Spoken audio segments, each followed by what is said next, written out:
Good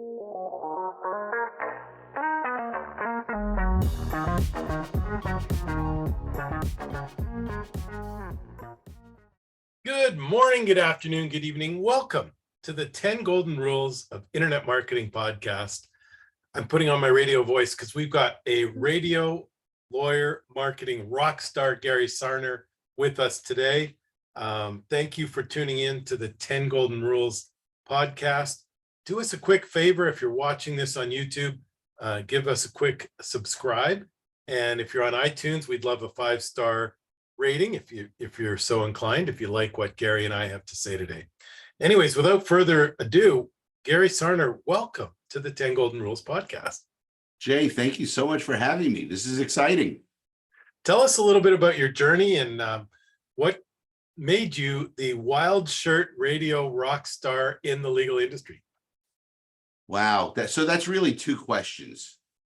So what got me started was I was 16 years old. My father was the largest radio advertiser in Atlanta for his consumer electronics chain. And I would hang out at WQXI, which is now Star 94 in Atlanta. And I was sitting in the studio with Craig Ashwood. Nobody's going to know his name, but he's the voice of Outback Steakhouse. And the program director, the person that decides what music gets played on the radio station, came running in with an 8-track tape, because that's how radio was done back in 1982. And he says, "You got to play this. You got to play this." And Craig looks at me, and I'm not going to do his Australian accent because I would butcher it. And he says, "If the phone lines ring within 10 seconds, it's a hit. If they don't, we'll never play it again." And he builds up all this suspense for the listeners on the air, and he plugs it in. Lionel Richie, "You Are," which is a ballad. I mean, really not contemporary hit radio. Went to number 1. The phones lit up, and I was like, "This is amazing." Did people call to say, what is that? Like, who is it? Oh, the phones were lighting up. Who is it? People knew who it was. The association to the Commodores. The women were just oohing and eyeing about, "Oh, this is amazing." I don't remember any guys calling. But it was a hit. It was a number 1 hit. And I got hooked right then and there on radio. But I never thought that I would build a career in broadcasting. My father had a chain of consumer electronics stores. I always wanted to be a lawyer. So it really all comes full circle. I was not the studious type. I didn't like to read. I didn't have the patience to sit down and actually study. And I did well in school, just didn't put the effort in that I needed. I quit school to go into my dad's business. And I moved to Miami, December of 86. And 2 weeks after I got here, he calls me, says, "Hey, you want to go back to school?" I'm like, "No. I'm very happy where I am right now." He's like, "Well, great. Mom and I just sold the business. We're retiring to Florida. You need to move out of the apartment in 90 days, and you better go get a job because there's no employment contracts." And he basically hung up on me. And I sat there and I thought, what the hell am I going to do? So I reached out to a gentleman in Atlanta who ran this radio station, WQXI. And I grew up in a house where my dad worked every freaking weekend. He missed so many of my sporting events growing up, building his business. I said, "What is it that you do that you don't work on weekends?" And he started explaining to me the business side of radio. And I was like, wow, I want to do that. He's like, Perfect. okay, what's your favorite radio station? So Now you you're going picked to a job where remember, you could get weekends off. supposedly, Yeah. the thought process. My favorite radio station, which is still in existence, Y100 here in South Florida. I called and called and called. Back then, they had a secretary that answered the phone for the sales manager. I couldn't get this guy to call me back. I was like, fuck, I'm not as good as I think I am. Not a salesman. By the way, I'm 20 years old. So I asked her, what time does he come into the office? Oh, he's here by 7:30. I show up at Y100. This is early February of 87. In the ugliest olive green suit you could ever imagine that, back then thought was so freaking cool. And this grizzly bear of a guy, Jim Knowles, comes pulling in that big Ford Taurus station wagon with the bubble in the back. And I'm like, you're Jim. He's like, I am. Who are you? I said, I'm the guy that's been calling you incessantly for the last month. He's like, what are you doing here? I said, I'm here for an interview. He's like, you're out of your mind, kid, but come upstairs. And we hit it off. And he says to me, he says, I don't make the final decision. Our owner, general manager, makes the final decision. I said, great. I'll be in the lobby waiting for him. Well, it's probably 8:45 now. He says he doesn't come in until 11:30. I said, that's okay. I'll be in the lobby waiting. I'm leaving here today with a job. David Ross, who became my mentor, and may he rest in peace, one of the greatest radio broadcasters ever, came in, looked at me, says, what are you doing here? I said, I'm waiting for you.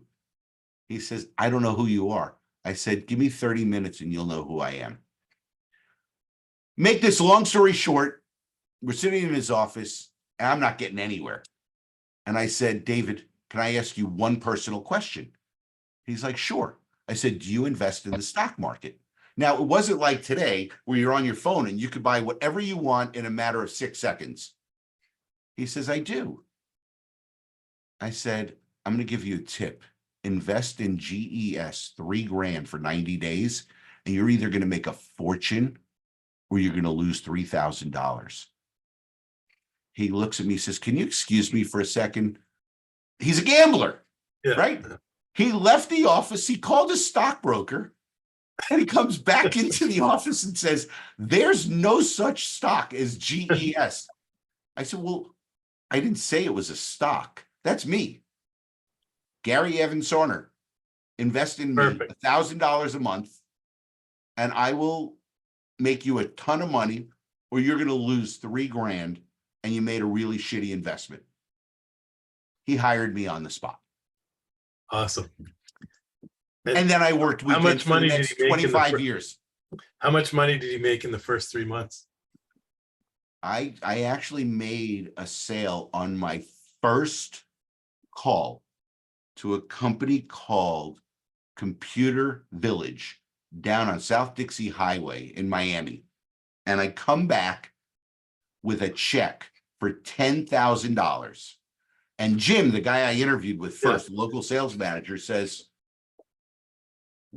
how did you do this? I said, I don't know. He says, where do the spots go? I said, on the radio station. He says, no, where on the radio station? I said, teach me and I'll let you know. He's getting 100 spots for $10,000, $100 a commercial. How'd I do? He's like, I've never seen this in all my years, but let's go. That's awesome. And, it's interesting. I haven't thought about this in a while. I became a financial mercenary early in my career. And in that first year, I did very well. And I was offered a job to go to Baltimore. So I went to David and I told him I was leaving. And he said to me, are you coming to the holiday party tonight? I said, no, I'm leaving. It's probably not right. He goes, no, you need to come. I said, David, I'm not going to come. He says, look, I'm going to tell you this. I think you're making a mistake. I won't hire you back for 1 year from the day you leave, but I promise you, you will be back in Miami. But you need to come to the holiday party because you're our employee of the year. I was in tears. I mean, I'm 21 now. I think I know everything, and I know fucking nothing. Zero. I was in Baltimore for 3 weeks and came back to Miami. I did not call him. And you haven't left, right? I never left after that. Yeah. Never left. By the way, I think that your story reminds me of, I think, an almost identical story. Have you ever seen Les Brown speak? I don't even know who that is. Motivational speaker from Miami, African American, and his catchphrase is, "You got to be hungry. You got to be hungry." And he had almost the same story, because I think he started in radio, waited outside the door for the manager to open the door. I think he free interned for a month or two, finally got some kind of job. Well, I think his story is he got on air. Someone got sick or something, and there was no one else. So he was the intern. He went on air and never left. Well, based on the voice you just put out there, being Les Brown, that's a radio voice. Yeah, I pretended a little bit in college, so I can throw the old rock and roll DJ voice when I need to. So that's awesome. So how did it all come around? Now we see Gary at all the top conferences, and he's with the in crowd in the legal industry. So how did you go from radio guy? I know you were selling radio sales manager down here in South Florida for 8 or 9 years. How did the legal thing all come about? Actually, it was 35 years in the radio business here in South Florida. I went on a sales call almost 12 years ago to an attorney here in South Florida named Mark Anajar. He was having some issues with his advertising on the radio station. And I said, listen, I don't know Mark, but I know other Anajars from my neighborhood. I was raising my family in Hollywood. So I put my coat and tie on, which it was not something we did often. I'm going to a lawyer's office. And I show up at Mark's office, and he's in jeans, flip-flops, and a t-shirt. He leans over across the desk and he undoes my tie. We have fun here. I'm like, okay, let's have fun. And the best upside down readers are salespeople. It's no different than me noticing your Winnipeg Jets picture behind you with just the number and the jersey before. And I said to him, do you look at those invoices? He says, my people love me. They take care of me. And I'm not going to say what I said to him, but I said, you're getting screwed. It was a lot harsher than that. Yeah. What the hell do you know about my business? I said, nothing yet, but I know my business. He made me do an audit of one of his stations, and he had a lot of inventory that was running incorrectly versus what was purchased. And he says, you're my new ad guy. I'm like, no. Well, we agreed that I would spot check his stuff for him. And within 6 months, I took over all of his buying with him. So we did it together, but I weeded everything out. And I really got to learn something that most people in advertising sales, whether it be radio, TV, billboards, even digital, I got under the hood of his business because he allowed me under the hood of his business. And so we actually talked. You were still buying your own stuff that you were I was selling for the radio station. Yeah. And then buying his marketing And back then it was Miami, Fort Lauderdale, a little smidgen of West Palm Beach. Almost 12 years later, it's the entire state. But after 8.5 years of doing that with Mark, I got a call from my company, Tthe, amazing broadcasters. Hey, we want you to give up doing all the Anajar and Levine buying and just really focus on what you do here. And it was like, am I being fired? What the heck? What's really going on here? And Mark and I are very close. I called him up and he had already heard from Tthe because everybody knew that I did it. It wasn't a secret. He's like, let's talk in the morning. I said, dude, you know, I'm not going to sleep a wink tonight. Let's talk now. He's like, you're not going to sleep anyway. So let's talk in the morning. And we talked in the morning and he really just gave me the inspiration to go and open up the ad agency. He was very, very helpful in getting me to where I am today, because he was my only client, right? And I got into the business to be an ad agency. I had no desire to become a legal marketing expert like you. But there was this conference in Miami, National Trial Lawyers, May of 21. I opened the agency April 1st of 21. Didn't have a lot of money at all. I had just gone through a divorce, kids in college and law school and all kinds of crazy things.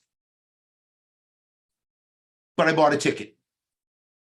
And my better half said to me, how are you going to separate yourself at this conference? Because the only person I knew going to the conference was Alex Valencia, who did the content on Mark's website in conjunction with Jason Hennessy. Great content guy, right? And I said, oh, I'm going to sit at the bar and I'm going to drink seltzer water, but buy everybody else tequila. Get to have conversations. She's like, you're an idiot. Come with me.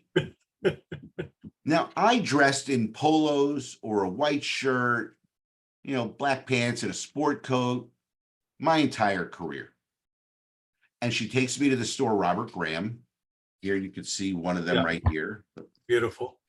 And by the way, it matches my cup. I just want to. That's a beautiful, is that a pear or an orange? I think it's lemons. Lemon, okay. A bright lemon cup. And if you're listening on audio, Gary's got some beautiful irises and flowers and blues and a beautiful shirt. So she picks up 9 shirts that I'm sitting there going, I don't need clown makeup. I'm going to be wearing a freaking clown. No way. And she says, just listen. I said, okay, I'll listen. And then the salesperson says, $3,800. I said, for 9 shirts? Are you out of your mind? She says, it's an investment in your business. Buy them. Credit card came out. Again, I don't have the cash to buy $3,800 worth of overpriced shirts. And she says, we're 1 to lunch, breakfast, 1 to lunch, 1 to dinner. Now, Alex and I pull up to the Lowe's Hotel and Clown Gary gets out of the car. My head's down. I mean, I'm literally embarrassed. And Paul Liebman is the first person we see. And he looks at me and says, that's a great shirt. Now, I don't know Paul Liebman at the time. Yeah. But Paul Liebman and I grew up around the corner from one another and have at least 70 people in our lives that we both know from our childhood. So I felt a little better. Now I walk into the conference and people start saying, wow, what a shirt. Holy crap, look at that shirt. Heads up, I'm feeling great, even though I feel like I look like a clown. And I changed at lunch. And I came down, and if I tell you, Jay, 100 people said, weren't you wearing something different before? Amazing. And I became the loud shirt guy, not the radio guy, the loud shirt guy. And I am grateful to Aleda, my better half, for the idea. I get laughed at by a lot of people who are just like, you're out of your mind. But the shirts became the brand before ROI 360 Plus became a brand in the legal industry. So fast forward, I have 192 of them now. I try not to wear the same one to the same conferences. Did you count? I did, unfortunately, because I was like, how much have I invested in this? In the loud shirts. And the funny thing with Robert Graham, when you hit a certain level, you get to name a shirt. They have limited edition shirts. But I get a discount on my shirts, which eliminates the fact of being able to name a shirt. And I'll keep taking the discount because nobody's going to care that I actually named a shirt. Yeah, that's great. And, Well, that's and awesome. And you know, it's a great story in branding. And you know, Mari Smith, who was one of the early experts in Facebook, wore like this bright green chartreuse, and that was her color. And she wore it for about 10 years, and then she just said she was going crazy with you know, everything in her wardrobe was the same color. My buddy Matt Platt had a similar story. He wore an orange golf shirt, and it just so happened he wore it the couple days he was filming his videos. So like a month worth of videos were all orange shirt. And then one day he showed up at a conference, and he didn't have his orange shirt, and everyone's like, where's your orange shirt? And he's like, what do you mean? Well, you're the orange shirt guy. And so he's built you know, very, very successful $7 or $8 million business. All he does is cater to restaurants, and he has a software company and whatnot, America's best restaurants, and always in orange. So, you know, there's definitely an awesome opportunity to find that consistent branding and that unique branding. so when I go down to breakfast, if I happen to be in shorts and a t-shirt, I inevitably get a comment. Are you okay? Where's the shirt? They don't make like a golf shirt, a colorful golf shirt. They do. I don't like short sleeve polos any longer for some reason. Yeah. As I've gotten older, I'm just either I'm in a regular t-shirt or I'm in a long sleeve button down shirt. So it's And I wear sneakers with t-shirts. Yeah. I wear shoes with button downs. I can't put sneakers on with the button down. All right. So let's go behind the curtain, you know, behind the crazy shirts and the brand you now built. What's the product, and tell us how radio can help a law firm. So I tell everybody, I don't care what you do, radio, TV, billboards. The first thing that you must have is a great website, because that is your home today. You have to have a great digital marketing partner. I don't want to talk digital. It's not my forte.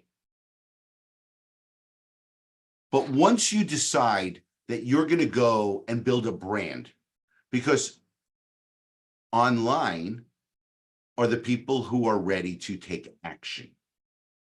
My belief is they are clicking more on the brands that they know than going to any brand that might be down there. Google keeps getting smarter. The top of the fold is LSA, GMB, and PPC. It's not even any organic stuff. So whatever you do, radio, TV, or billboards, you need to own something. People ask me all the time, well, I want to be like Morgan and Morgan. Great. You know what John Morgan did 40 years ago? He started small. He stepped on the gas, and he's never, taken his foot off the pedal. So you're not going to outspend John Morgan in whatever market you're in the United States. But with the right partners on the digital side and at the top of the funnel, traditional advertising, you can outshare what he does, and your story has to be authentic. Whether you like John or not, he has built the largest injury law firm in America. And that's his message. Some people love it, some people don't, but they reach out to him. So any law firm that is going to go out and build their brand, you must be authentic to yourself. We have launched many different brands on the radio across America in the legal field. And I will tell you, each one is unique to who the owner or the partners are and what they want to portray. Is that part of finding your why? Is that part of that, finding that message that you find their authentic voice, and then that's part of the creative? So it's interesting. The why matters to me. And I ask it only in person. If it's about money, I'm not the best partner for you. But if it's about your end user, your family, your employees, any way to make the world around you better, I'm going to give you 100%, and my team is all in with you. I actually had an attorney sitting at a dinner. I asked him, I said, "What's your why?" He's like, "What do you mean?" I'm like, "Why do you do what you do?" He started crying. I had never seen that. And I'm not good with people who cry. It's just not one of my expertises. And he told me a story about the pull cords on blinds. Yeah. You have children? No. No. If you were to ask 100 people where they put the crib for their babies, 90 will say by a window, so the child can see outside. 2 kids per month were dying because of these pull cords. Terrible. Yeah. Because they grab them, they Yeah. wrap. And he fought to get those removed from being able to be sold in homes to make a difference. And it was one of the most heartwarming stories I ever heard. And we came up with a tagline that was just very unique. And I can't take ownership for it because I'm not a writer. Your case is my cause. Now that resonates with some, and as a legal marketing expert yourself, a lot of the people just want money. There's a few firms that will advertise all about money. He was like, "Your case is my cause. I'm going to do everything I can to help you." So being unique, being true to yourself, having a real why will make a difference one way or another for any law firm out there. It's interesting because it's one of the sort of questions I often ask the smarter people I meet in the industry, and you already answered it. But the question is, if we're we do the digital side, of course. So if we're doing a landing page, what's the most effective landing page for a personal injury lawyer? Is it a big dollar amount? We get you $1 million. Is it we fight the insurance companies? Is it a picture of a car accident? Is it a picture of a courtroom? And the answer to that question is that it should be your authentic message. What do you stand for as a firm? like you said, your authentic message. Because now, and it doesn't mean that a lot of people are, the big check guys or whatever, the big result guys, or we fight the insurance companies, and that's fine if that's what your message is. But that's a question that I struggled with early in our career as a company, figuring out what goes on the landing page. But what the story you tell is so true. I remember two of my first clients, a guy named Steven Schwartzapfel in New York City, fighting for Use's brand. His first job out of school, he was working for one of the insurance companies. He was on the other side, insurance defense. And they gave him a huge stack of files and they said, okay, find a way to decline them all. He's like, what do you mean?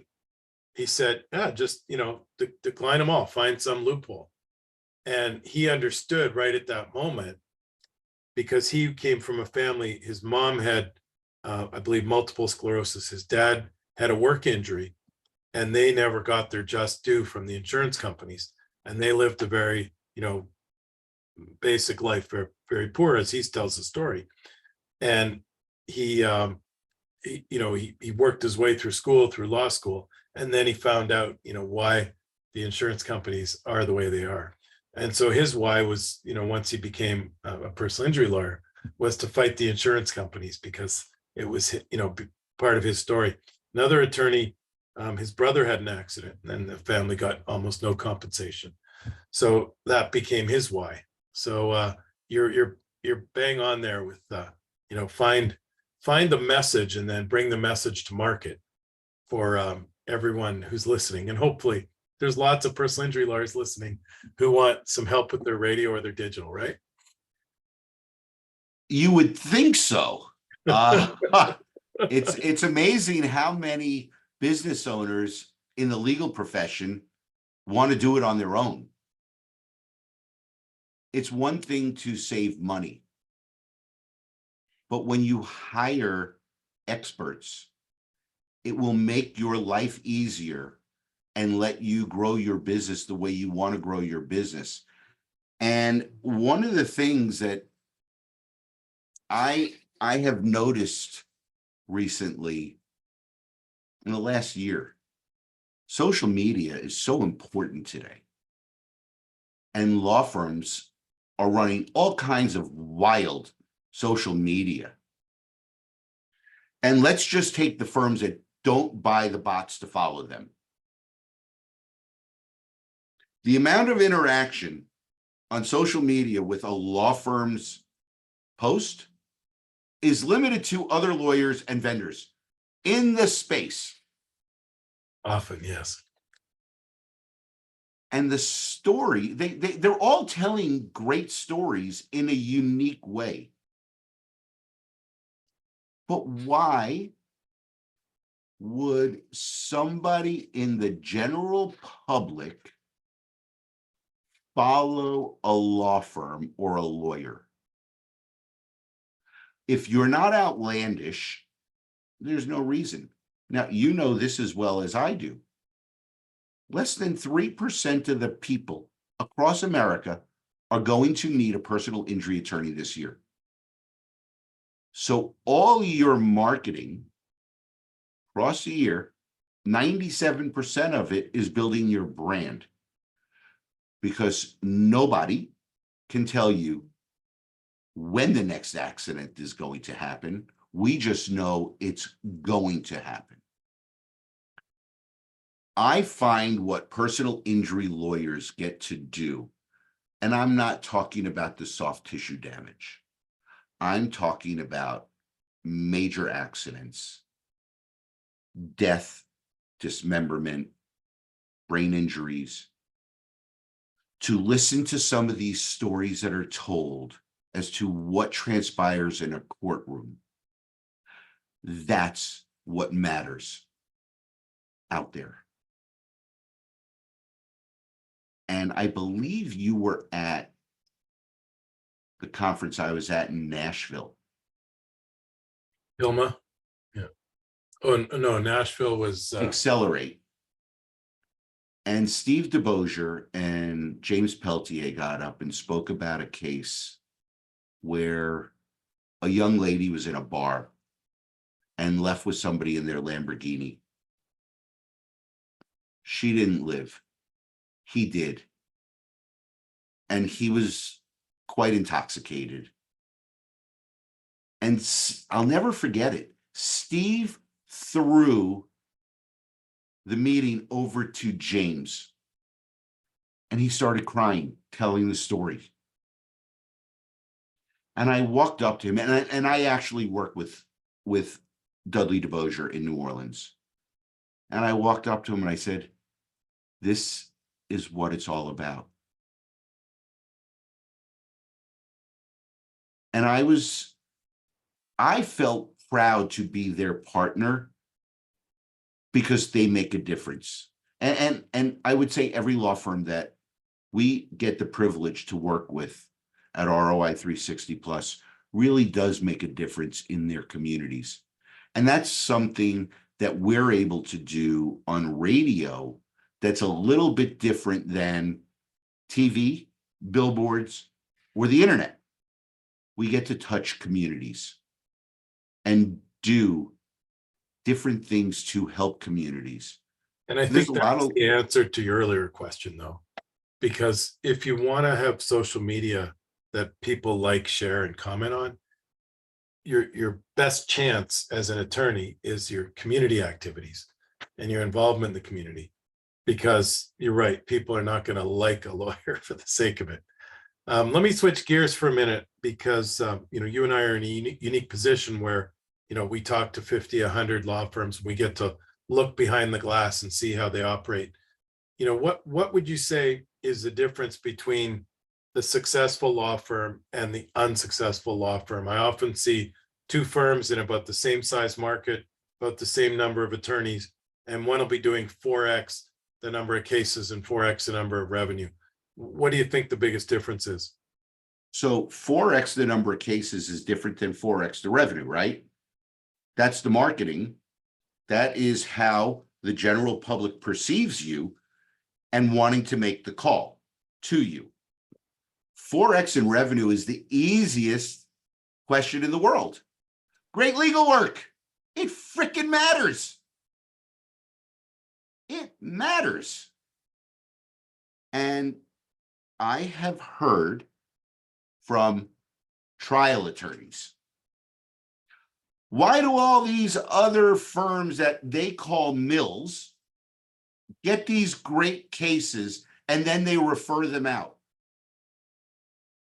One reason: their brand matters. People know who they are. They're invited to do business with them.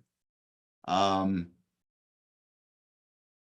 have a client that's part of our partnership up in Detroit, and he heard me speak at the TBI conference, and he told his story himself on another podcast. And he comes up to me and he's like, I love what you had to say. We've got so many TV advertisers in our market. This sounds unique. But why do people call them? And it was right back to that. You're in business 50 years. You have great internet presence. So an educated consumer who's actually going to go into the websites and read 20 pages of your website is your perfect customer. How many people read 20 pages of a website, Jay? 27%. 27%. Good answer. But that's a generalized answer. But I always tell people, a lot of times we'll say, hey, we need a really great video on this page. And they'll say, oh, I never watch videos on a website. And then I explain to them that, some people are video watchers. I'm a clicker. Like, I'm going to try and get the answer by clicking around as quickly as I can. My old VP, we used to go see a client. She'd know all about their businesses. How do you know all that? Oh, I read your website before I came here. So there's different people use websites differently, and you've got to accommodate for all those different styles. Absolutely. So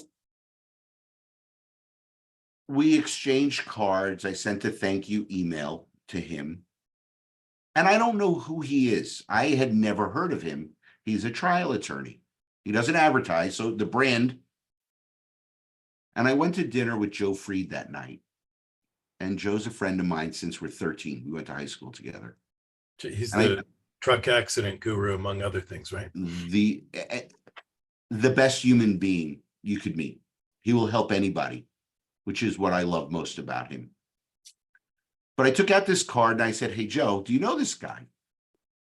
And he's like, you know how everybody calls me their friend? I'm like, yeah. He's like, he's my friend like you are. Watch this. And he texted him, said, Gary's one of us. There's nobody better in the radio space. I think you should give him a chance. I got the email back immediately after that, the invitation up to the market, and a firm that's been in business for 50 years that had never marketed offline. Started on radio. It takes patience and balls to do it, to start, because nothing happens immediately. Nobody knows who you are. Yeah. Fast forward 19 months, he's on in 3 markets in Michigan. He's hired extra attorneys, and he's getting to help more people than he ever imagined. Awesome. So, yeah. Give me one more quick case study, you know, maybe mid-market. How does radio make an impact for a law firm? So I get the privilege to work with a lot of TV agencies out there. And TV was the first mass market advertising that lawyers did going back to the 80s when it was allowed. And the world has changed. We don't have 3 television networks anymore. We've got an abundance of choices. We have streaming now, whether that's for video or audio. And what we found is there's a lot of advertisers that just can't keep adding dollars to their TV buy because it becomes a waste. So they come to us and say, how could we broaden this law firm's reach by utilizing radio? And we get the privilege to sit down with law firms, talk to them about what they feel good about, what they've seen not work for them or perceived to not work for them. Because the number one thing I hear over and over and over for the last 3.5 years since we're in business, I tried it, it didn't work. Well, guess what? If you commit to something and you have the proper partnerships with the right strategy and great creative, it will work. And I'm grateful that, you know, our team has the privilege for 22 law firms in 3.5 years. We've changed the legal marketing on the radio across the country. Awesome. Congrats. I used to work in ad agencies. I worked for McDonald's and Coca-Cola, and I was always a big fan of radio. And matter of fact, the first agency I worked in, they were huge radio guys and jingle guys. They loved writing a great jingle. Well, let's just wrap up with the quick one-liners. Give me either an app or a technique you use for personal productivity. I hate to say that it's Instagram, Facebook, and LinkedIn, but I'm in the growth mode of what we do. So I've worked harder than I ever worked in my entire 38-year career. But I get so much satisfaction from helping the end user, which actually helps the law firm and helps me to employ the people that I employ. So I spend way too much time on Instagram, Facebook, and LinkedIn, literally engaging with lawyers, law firms, marketing directors across the country. When I do take time for myself, my passion has been and always will be music. I will put my headphones on and I will go walk 3.5 miles. And now I'm back into listening to albums versus listening to songs. And what's some of the go-tos this week's walks? So every week I listen to Bruce Springsteen, Born to Run in its entirety. It is my favorite album of all time. It's music that just lifts me up. I'm stuck in the 80s. I love Journey. I love the Cars, REO Speedwagon, Poison hairbands, Motley Crue. And that gets you through a couple miles. Easily. Awesome. I don't always get to listen to a whole album. Next one, blogs, podcasts, YouTubes. What do you subscribe to? And it hits your feed and you always go to listen to it first. Well, I listen to the 10 Golden Rules. Oh, thank you. I listen to every legal podcast that I possibly can, as well as lawyers. Who do you like? What are your top legal ones? So I listen to Maria. I listen to Chris Dreyer at PIMCon, Personal Injury Mastermind. Chris is great. Yeah. Maria does a great job as well. Chris really gets to know somebody. You're going to be at PIMCon? I am going to be at PIMCon. Awesome. I'm doing the most unique sponsorship ever done in legal marketing. I'm not a booth guy. I don't want my team at a booth. So sitting with Chris and Ashley and the team at Mardi Gras last year, before PIMCon was even announced, we got to talking. And we are doing a red carpet with just a step and repeat. And I'm going to have a videographer there. And I'm going to get to interview the speakers, the attendees. It's going to be Loud Shirt Gary asking some outlandish questions like people were going to the Oscars. Now, I don't know what it's going to be like, the end result, right? And is the content on ROI 360 or on PIMCon? Both. Awesome. I love it. Both. Use the quick snappers. Who's your NFL team? Dolphins. What's a great introduction for you? I want to introduce you to Gary Sarner. He is the expert in radio. Have a chat with him. He may or may not be able to work with you, but he will always be there to help you. Last one. Where can people get in touch with you? Instagram, Facebook, LinkedIn. ROI 360 or Gary Sarner? Gary Sarner, ROI 360 plus. But my cell phone is with me, and I call myself the most responsive person in media. I get back to everybody within an hour. No matter what. I start my day at 3:30 a.m. I end my day about 9 p.m. My cell phone number is 954-560-6371. Text me, call me, send it by pigeon. I am here to help, whether we work together or not. Awesome, Gary. Thank you for sharing your story. Jay, thanks for having me. This was fun. Thank you for listening to the 10 Golden Rules of Internet Marketing for Law Firms podcast. Please send questions and comments to podcast@10goldenrules.com. That is podcast@TENgoldenrules.com.